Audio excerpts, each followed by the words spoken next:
তো বন্ধুরা, আমাদের যে এলইডি টেস্টারটি তৈরি করতে আমাদের সর্বপ্রথম লাগবে দুটি এরকম কলম। তো আমি এখানে দুটি নষ্ট কলম নিয়েছি। তারপরে আমাদের লাগবে একটি এলইডি লাইট সার্কিট। তো এই সার্কিটগুলো আপনারা কোথায় পাবেন? তো এই সার্কিটগুলো সাধারণত এই পাশে এসি 220 ভোল্ট ইন করলে এখানে 100 ভোল্ট পর্যন্ত আউট দেয়। তো এই সার্কিটগুলো আপনারা এই ধরনের এলইডি লাইটের ভিতরে পেয়ে যাবেন। তো এই লাইটের ভিতর থেকে আপনারা এই সার্কিটগুলো সংরক্ষণ করতে পারেন। দেখুন, ভিতরে এই সার্কিটটি রয়েছে। তো তারপরে আমাদের কি লাগবে? তারপরে আমাদের একটি মোবাইল চার্জারের নষ্ট যে মোবাইল চার্জার তার বডি লাগবে। তো আমি চার্জারের সাইডে ছিদ্র করেছিলাম। আমি একটি ড্রিল মেশিন তৈরির ভিডিও খুব শীঘ্রই আনবো। তো পরীক্ষামূলকভাবে আমি এখানে ছিদ্রটি করেছিলাম। তো ছিদ্র করে বেশি একটা খারাপ লাগছে না। তো আমি এই বডিটার দিয়েই আমি কাজটা সেরে নেব। তো বডিটা আপনারা দেখতে পাচ্ছেন, বাইরে থেকে খুব ভালোই লাগছিল দেখতে। তারপরে আমাদের লাগবে কিছু তার। আমি এখানে 1 গজ মতো তার নিয়েছি। আপনারা এখানে একটু ভালো মানের তার নেওয়ার চেষ্টা করবেন। আমি এখানে একটি ভালো মানের তার নিয়েছি। তারপরে আমাদের লাগবে একটি ট্যান্ডেস্টার বলতে পারেন। এটা একটি 7 ওয়াটের ট্যান্ডেস্টারটির নাম্বার আপনারা দেখতে পাচ্ছেন। তো এইগুলো এলে আমাদের হয়ে যাবে। আর তারপরে আমাদের লাগবে কিছু এমন তামার তার। তো আমি তামার তারটি কেন নিলাম, কেননা আমাদের যে সময় ভোল্টেজটা এলইডি লাইটে শো করা হতো, এইটা আমাদের বিদ্যুৎ পরিবাহী হিসেবে কাজ করবে। আপনারা অনেকে জানেন যে তামা অনেক বিদ্যুৎ সুপরিবাহী হয়। তো এগুলো হলে আমাদের কাজটি চলে যাবে। তো চলুন এই জিনিসটা তৈরি করা যাক। তো আমাদের এটা বানাতে প্রথমে আমাদের যে শীষ কলম দুটি ছিল, তো শীষ কলম দুটির পিছন সাইডে আমাদের ছিদ্র করতে হবে। তো এটা খুলে নিয়ে ছিদ্র করলে হবে। তো এখানে আমার দেখানো অনুযায়ী আপনারা কাজগুলো করবেন।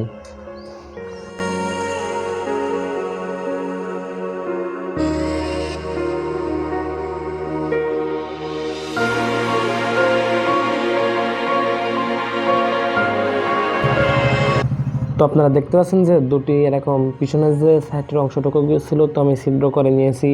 তো এর পাশ থেকে ও পাশ ভালোভাবে দেখা যাচ্ছে। তো তারপরে আমাদের কি কাজ করতে হবে? তো তারপরে আমাদের যে তার দুটি ছিল, তো তার দুটি এটার ভিতরে প্রবেশ করাতে হবে। তো আপনি প্লাস মাইনাস আপনাদের মন মতো করে নেবেন। তো এখানে একটি পাশে আমি তারপরে নিলাম, তারপরে আরেকটি পাশে আমি এরকম তারপরে নেব। তো দেখতে থাকুন। তো এখানে পেঁয়াজ সোজাভাবে আপনারা দেওয়ার চেষ্টা করবেন। তারপরে আপনাদের যদি এখান থেকে বের হয় তাহলে এটা খুলে নিতে পারলে খুলে নেবেন, নাহলে এটা থাকলেও সমস্যা নেই। তারপরে আমাদের কি করতে হবে আপনারা দেখতে থাকুন। তো আমাদের যে তামাক তারটি ছিল, তো তামাক তারে আমাদের এখানে এই যে মাপ, তো আমাদের এখানে অর্ধেক মাপ অনুযায়ী কাটলেও হয়ে যাবে। তো আমি এখান থেকে এই পর্যন্ত মাপ নিয়ে কাটলাম। তো ভালোভাবে দেখে নিন। তো এখান থেকে আমি এই পর্যন্ত মাপ নিয়ে কাটলাম। তো দুটোই আমি এই একই মাপ নিয়ে কাটবো। আমি এখানে কাটার জন্য নখ কাটার মেশিন ব্যবহার করেছি। এখানে পিলার ব্যবহার করতে পারেন, পিলাস এখন হাতের কাছে নেই।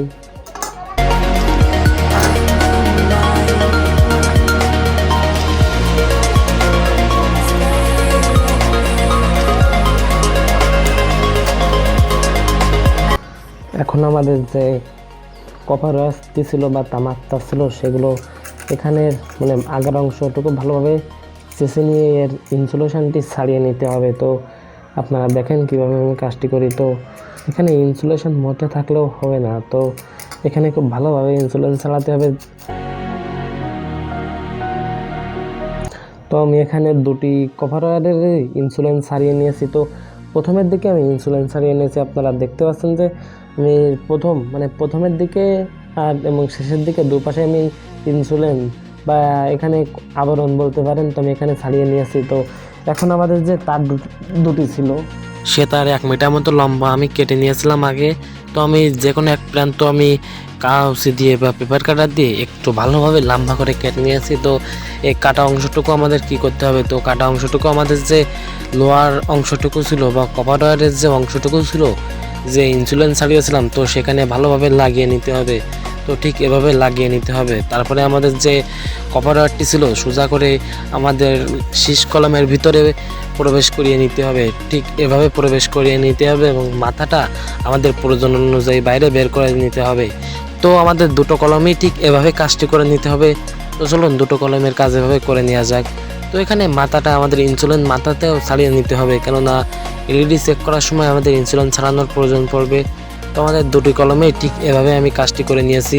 সময় স্বল্পতার কারণে দুটি কলমের কাজ আমি দেখাতে পারিনি। তো আমি ভিডিও করেছিলাম দুটি কলমের কাজ। তো তারপরে আমাদের কি করতে হবে, কলমের মাথাটাতে আমরা যে কভার ওয়ারটি লাগিয়েছিলাম সেই কভার ওয়ারটা মানে নাড়াচড়া করছিল। তো সেই নাড়াচড়া বন্ধের জন্য আমি এমসিলাটা ব্যবহার করছি। তো আমি আগে থেকে এমসিলাটা লাগিয়ে নিয়েছি এবং এমসিলাটাটি আমাদের কলমের উপরে লাগিয়ে নেব। দুটো কলমেই এমসিলাটা ভালোভাবে ঠিক এভাবে লাগিয়ে নিতে হবে। তো এটা খুব ভালোভাবে আপনারা লাগাবেন খেয়াল করে। তো এটা দুই প্রান্তে লাগাতে পারলে আপনাদের ভালো হবে বেশি একটা। দুটো কলমেই আমি ঠিক এভাবে কাজটি করে নেব। তো দুটো কলমে কাজটি হয়ে গেলে আমাদের শুকানোর জন্য কিছুক্ষণ রেখে দিতে হবে। তো তারপরে আপনাদের সাথে কথা বলছি। এখন আমাদের কলম দুটিও শুকানো হয়ে গেছে। তো এখন আমাদের কি কাজ করতে হবে, তো এখন আমাদের যে ওয়ারিংয়ের কাজগুলো ছিল তো ওয়ারিংয়ের কাজগুলো করব। তো আমাদের এই সার্কিটে এই যে সাদা তার দুটি দেখছেন, তো সাদা তার দুটি আমাদের সরাসরি এসি লাইন। তো এখানে আপনারা 220 ভোল্ট ইন করলে আমাদের যে লাল কালো বা রেড এবং হোয়াইট যে তার দুটি ছিল সেই তার দুটিতে আমাদের 100 ভোল্টের মতো আউটপুট দিচ্ছে। এখন আমাদের যে সাদা তার দুটি ছিল তো সাদা তার দুটি খুলে ফেলে দিয়ে আমাদের যে চার্জারের যে খাপ দুটি ছিল বা বডিতে ছিল, বডিতে যে এসি লাইন রয়েছে আমাদের সেই এসি লাইনে এই তার দুটি লাগাতে হবে। তো আমি এই তার দুটি আগে রিসোল্ডারিং করে নেব এবং আমাদের যে মোবাইল চার্জারের যে এসি তার দুটি ছিল সেই তার দুটি এখানে সোল্ডারিং করে নেব। সাদা তার দুটি খুলে আমাদের যে এসি তার দুটি ছিল ঠিক এভাবে সোল্ডারিং করে নিয়েছি। তো এটা বানানো খুব সহজ, আপনারা স্টেপ বাই স্টেপ দেখতে থাকুন, খুব সহজ লাগবে আপনাদের। তো তারপরে আমাদের বাকি থাকছে দুটি তার। তো দুটি তার হলো 100 ভোল্ট আউট। তো এখানে আপনারা সরাসরি যে কোনো এলইডি চালাতে পারবেন। আমাদের এখন যে 100 ভোল্ট আউটে আমাদের যে রেজিস্টারটি ছিল 7 ওয়াটের, তো এখানে আপনারা যে কোনো একটি তারে আপনারা এই রেজিস্টারটি লাগাতে পারেন। তো আমি এখানে লাল তারে লাগালাম। এখন আমাদের যে বাকি থাকছে দুটি তার, একটি হলো রেজিস্টারের থেকে লাল তার এবং আরেকটি হলো সাদা তার। তো আমাদের রেজিস্টার থেকে যে লাল তারটি বেরোবে সেটা আমাদের পজিটিভ এবং সাদা তারটি আমাদের সরাসরি নেগেটিভ প্রান্তে যাবে। তো আমাদের যে কলমের তার দুটি বা আমি যে চেকারের যে তার দুটি রেখেছিলাম, তো তার দুটির পিছন থেকে আর দুটি তার বেরোয়েছে। তো সে তার দুটি হলো পজিটিভ এবং নেগেটিভ। তো আমি এখানে পজিটিভ তারটি আমাদের সরাসরি যে রেজিস্টারটি ছিল, তো রেজিস্টারের যে একটি প্রান্ত ফাঁকা ছিল, তো আমি সেই প্রান্তে সরাসরি সোল্ডারিং করে দেবো। আর একটি তার আমি সরাসরি সাদা তারে লাগিয়ে নেব। তো চলুন এটা তৈরি করে আপনাদের দেখানো যাক। আমাদের ফুল জিনিসটা এখন রেডি। তো এটা বানাতে আপনারা খুব সহজেই বানাতে পারবেন। তো আপনারা এটা ভিডিওটা সম্পূর্ণ যদি কন্টিনিউ করেন তাহলে আপনারা এটা খুব সহজেই বানাতে পারবেন। সার্কিটটা আমাদের একপাশে বসাতে হবে এবং আমাদের রেজিস্টারের জন্য জায়গা রাখতে হবে। আমাদের ফুল সেটটি কমপ্লিট করে আপনাদের দেখাচ্ছি। তো আপনারা দেখতে পাচ্ছেন যে আমাদের ফুল সেটটি এখন কমপ্লিট হয়ে গেছে। এখন এটা পুরোপুরি চালানোর জন্য রেডি। এখন আমি এই চার্জারটা আমি সরাসরি 220 ভোল্টে প্লাগ ইন করবো। তার জন্য আমি এটা সরাসরি 220 ভোল্টে প্লাগ ইন করি, দেন আপনাদের দেখাই। তো আমি এটা সরাসরি আমাদের 220 ভোল্টে প্লাগ ইন করলাম। তো এখন আমাদের এই দুটি তারে এখন প্রায় 50 ভোল্ট মতো আউট দিয়েছে। তো এখানে রেজিস্ট্যান্স লাগানোর কারণে কিছু ভোল্টেজ কমে গেছে। তো যখন আমাদের কোনো এলইডি লাইট এখানে লাগাবো তো তখন আমাদের এখানে নির্দিষ্ট ভোল্টেজ ইন হবে। এখন পরীক্ষামূলকভাবে সামনে কিছু এলইডি লাইট রেখেছি। তো এটা হলো 6 ভোল্ট 5 ওয়াটের একটি এলইডি লাইট। তো এখানে সম্ভবত 12টি এলইডি লাইট রয়েছে। তারপরে আমাদের এখানে রয়েছে একটি 12 ভোল্টের একটি এলইডি লাইট, এখানেও 12টি এলইডি রয়েছে। তো এই লাইটগুলো আমাদের ব্যবহৃত লাইট, সেজন্য অনেকটা কাটা থাকতে পারে। তারপরে আমাদের একটি 4 ভোল্ট বা 3 ভোল্টের একটি লাইট। তো এই লাইটটা আমার সম্ভবত 3টি এলইডি কাটা রয়েছে। তো তারপরে আমাদের দেখতে পাচ্ছি একটি রড লাইট, এগুলো সাধারণত 5 থেকে 6 ভোল্ট দিলেই চলে।